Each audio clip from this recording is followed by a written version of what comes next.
So you may well know that I'm a huge advocate of miles and points and being able to really maximize those miles and points to take some epic travel via business class over to Europe and staying at these nice fancy hotels that I otherwise would not spend money out of pocket to do so because I don't want to spend $5,000 for a one-way ticket in a lay flat seat when I can get there for maybe $300 or $400 in a regular economy seat, and same thing goes for hotels. I've been able to stay at awesome hotels like the Hyatt Thompson or the Ritz in Washington, D.C., or even some other hotels in Barcelona and things like that, and all done with miles and points. And most of these trips and examples and redemptions are all really focused what seems to be like in Europe and Asia, but not a lot of them seem to focus on all-inclusive resorts in the Caribbean as well as in Mexico. So I've been kind of getting an inkling to go down south, get some sun, and go to an all-inclusive resort where I can just go there and not really have to bring any money with me. So I wanted to paint a picture of an ultimate example of how I'm going to be able to redeem points for not only my actual hotel all-inclusive stay, but then also my round-trip tickets. So this is all going to be booked with points. Stay tuned. Leave some comments if you've done this before or if you're looking to do this, but let's get into this video.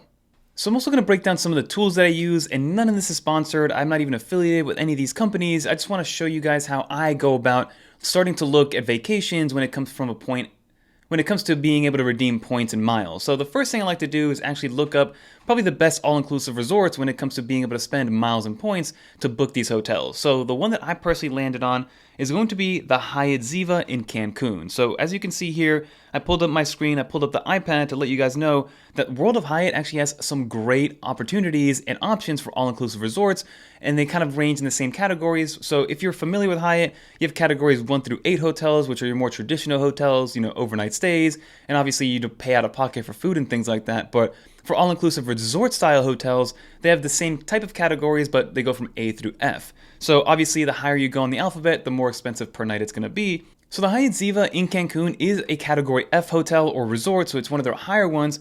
And you can see right here that they do have some options when you use points. So if I type in right here, use points, it does start at 42,000 points for a Resort View King with a sofa bed. So this allows you to really stay at the hotel. This is for up to 2 people, and this includes all food and alcohol and beverages and on-site activities. Now, if you want to go off-site and, do some kind of excursions and things like that, obviously that's going to cost you money out of pocket. But if you just want to go for a couple days to kind of reset, relax, not have any worries and have everything already prepaid, then 42,000 points per night at the Hyatt Ziva is going to be an option for you. And for that same exact room, if you start to look at the pricing, this does cost you about $555 per night for that same exact room. As you can see, there are more options when it comes to these hotels, when it comes to actually paying with cash. But if you do want to compare apples to apples, it's either 42,000 points per night or $555. And if you want to do a cent per point calculation on that, all you have to do is type in $555 divided by that 42,000 points. So that means you're looking at about 1.3 cents per point, which isn't an amazing value, but anything above 1 cent per point is definitely fair game. Again, if you have a Chase Sapphire Reserve, maybe look through the travel portal to see if you can get a little bit of a better value, but I like to book directly through Hyatt because I do have a bunch of Hyatt perks already, so 1.3 cents per point for all-inclusive, and again, keep in mind, all food and drink is included in a hotel stay like this one. Okay, so now that we do have the hotel in mind, now we have to figure out how to get there, and the first thing I do whenever looking at flights or trying to figure out what kind of point valuations I can get to fly over to a certain country or a certain state or a certain airport, I like to go to a website called Seats.Aero. Again, I'm not affiliated with them. Again, they have 2 different tiers. They have a free tier, which allows you to kind of just search things on the fly, but only a certain amount of time out. And they do have a pro tier, which I believe is $9.99 a month. I recently stopped paying for it because I wasn't really looking for stuff in the moment, but you can always sign up for it to be able to look out things a year out in advance and then actually just get rid of the subscription after the fact.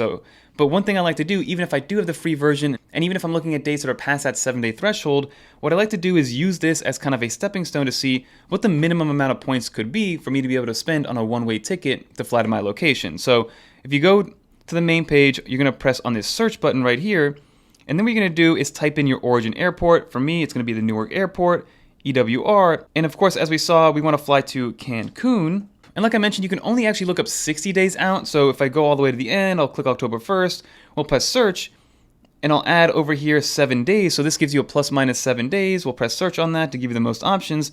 And this is where I can then filter by economy and then the least amount of points. So here you can see that the least amount of points to travel one way for one person is 6,100 points via JetBlue, which you can transfer at a 1-to-1 rate from Chase Ultimate Rewards portal. And now that does come with $45 in taxes and fees. So if I look up this same exact flight, let's go to Google Flights. So I did pull it up on Google Flights, and this 7 a.m. flight is the same exact one I was looking at, so it's $157. And then again, like I mentioned, we do have those taxes and fees to take into consideration. So if I go back to this, look it up, it's about $45 in taxes and fees. So if I go in and do 157 minus the $45, that gives us 112 divided by those 6,100 points. We're looking at a point valuation of 1.8 cents per point for this transaction. So that's for one way, for one person. So then that's the way there. Now you can easily switch it to see exactly what the cheapest way would be here. And again, same thing, 6,100 points, but you do have to spend about $80 in taxes and fees for this one. So when I went to the JetBlue site, if I want to use TrueBlue points and I want to book for this time period, let's go with EWR to Cancun, pick our dates, we're going to search flights. And you can see that it is a little bit different here, so it's about 8,700 points for one person each way, so the way there, so we'll click 8,700 for this one. On the way back, it's also 8,700 or 8,500 for the cheapest route. So we can pick one of these $8,500 ones for the easiest route on the way back. We'll tap on that, so it's 8,700 plus 8,500, which gives you about 1,720 times 2 because I'm going with my wife. So that's 34,400 points in order to get us to and from Cancun, Mexico, a direct flight from our local airport that's only about 10 minutes away. Okay, so now let's do the math on everything that we spoke about. So we're looking at about 42,000 points, and we're going for 3 nights. So times 3, that's about 126,000 Hyatt points that we can transfer directly from Chase Ultimate Rewards. So we'll keep that in mind. Then it was about 87. For simplicity's sake, we'll just do 87 times 4.